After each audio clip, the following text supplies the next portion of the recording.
सेव्यमान पावनाङ्घ्रिपङ्कजं ज्ञानयज्ञसूत्रमिन्दुशेखरं कृपाकरं नारदादियोगिवृन्दवन्दितं दिगम्बरं काशिकापुराधिनाथ कालभैरवं भजे।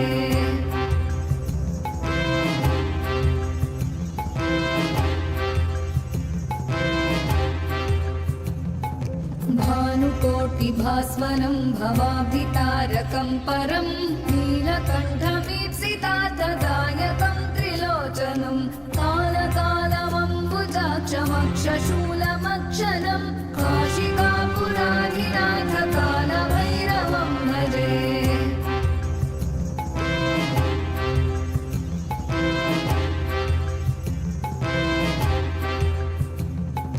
शूलटङ्कपाशदण्डपाणिमादिकारणं श्यामकायमादिदेवमक्षरं निरामयं भीमविक्रमं प्रभुं विचित्रताण्डवप्रियं काशिकापुराधिनाथ कालभैरवं भजे।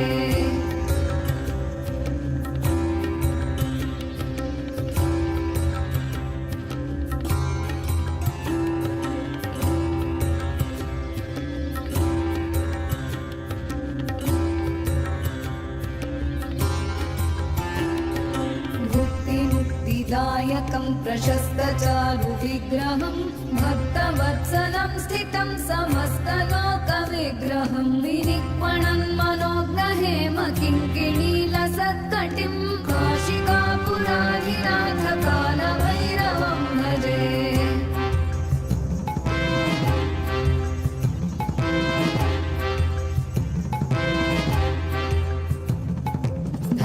धर्मसेतुपालकं त्वधर्ममार्गनाशकं कर्मपाशमोचकं सुशर्मदायकं विभुं स्वर्णवर्णशेषपाशशोभिताङ्गमण्डलं काशिकापुराधिनाथ कालभैरवं भजे।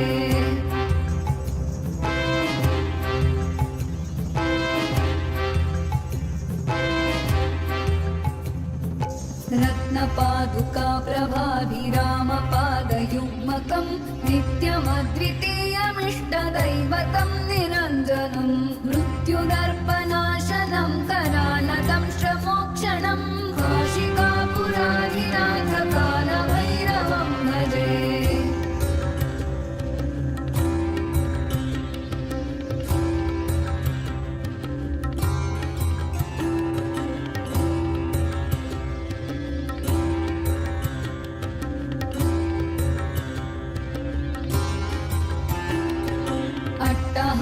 भिन्नपद्मजाण्डकोशसन्ततिं दृष्टिपातनष्टपापजालमुग्रशासनम् अष्टसिद्धिदायकं कपालमालिकाधरं काशिकापुराधिनाथ कालभैरवं भजे।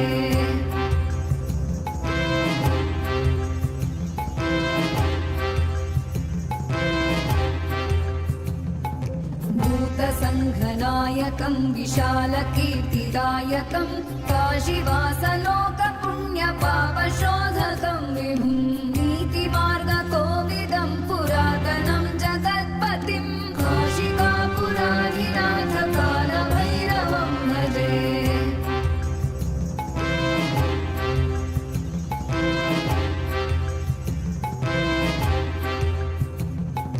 कालभैरवाष्टकं पठन्ति ये मनोहरं ज्ञानमुक्तिसाधनं विचित्रपुण्यवर्धनं शोकमोहदैन्यलोभकोपतापनाशनं प्रयान्ति